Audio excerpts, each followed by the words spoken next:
आथिखालनि सुबुंफ्रा फुजाथिलिफ्राव जौ जुवा बायदि समाज बेरेखा हाबा मावनानै जोंनि इयुन जोलै गथ'फोरखौ मा फोरोंलांनो सानखो?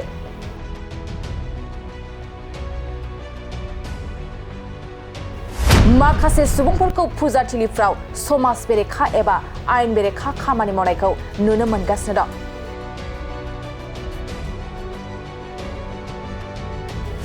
माखासे सुबुंफ्रा आयेन बायदियै मानिनानै सोलिनायखौ नुनो मोनाखै। दुलाराय बर' फरायसा आफादा बोसोरफ्रोमबो फुजाथिलियाव जौ जुवा होनो मोना होनना होबथागासिनो दं। नाथाय अब्लाबो माखासे सुबुंफोरखौ फुजाथिलियाव जौ जुवा होनाय बायदि आयेन बेरेखा हाबा मावनायखौ नुनो मोनगासिनो दं। बेफोरबायदि समाज बेरेखा हाबा मावनायनि थाखायनो थारैनो जोंनि आथिखालनि लाइमोनफ्रा गोबां गाज्रि लामाजों आगान सुरलांगासिनो दं। फुजाथिलियाव जौ दखान होनो थाखाय गंसे गारियाव बियार आरो गोबां रोखोमनि जौ लाबोनायखौ पुलिस बिफाना लामा ससेयाव हमनो हादों।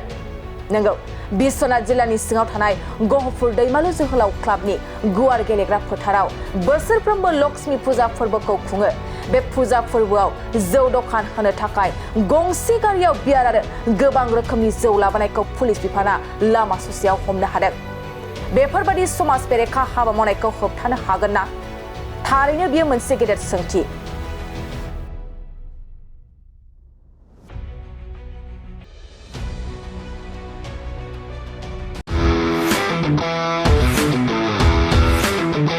गोजोनथाव खौरां, टिभिएसनि गारि लानो गोसो गुदुं जानाय सुबुंफोरनि थाखाय मोनसे गोजोनथाव खौरां।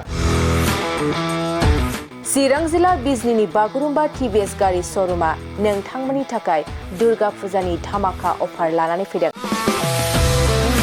बाइक आरो स्कुटि गारि सालायनो मोजां मोनग्रा रायजो राजाफोरनि थाखाय बागुरुम्बा टिभिएस गारि श'रुमा धामाका अफार होना नोंथांमोननि गेजेराव मोनसे मोजां खाबु होगासिनो दं। बिजनी स्टेट बेंकनि साखाथिनि CRPF केम्पनि उल्था सोनाब फारसे थानाय बागुरुम्बा टिभिएस श'रुमाव डाउन पेमेन्ट होनानै नोंथाङा टिभिएसनि गारि लानो हागोन। नोंथांमोना बागुरुम्बा टिभिएस श'रुमाव फैनानै नोंथांनि लुबैनाय बायदि टिभिएसनि गारिखौ लांफैनो हागोन। टिभिएसनि गारि सालायनो मोजां मोनग्रा रायजो राजाफोरनि थाखाय बागुरुम्बा टिभिएस श'रुमा बेनि अनगायैबो गोबां मोजां अफार लाबोदों। बेफोर अफारफ्रानो जाबाय जेरै गंनै हेलमेट फ्रि, फुल टिंकि पेट्रल फ्रि एसुर गिफ्ट आरो टिभिएस कम्पानिनि गासैबो मडेलनि एक्सचेन्जनि खाबुआ एभेलेबल जागोन। आरोबाव गुबुन मोनसे मोजां खाबुआ जादों फाइनान्स लागिरिफ्रा डाउन पेमेन्ट होनानै खम बेसेनाव टिभिएस कम्पानिनि गारिखौ लानो हागोन।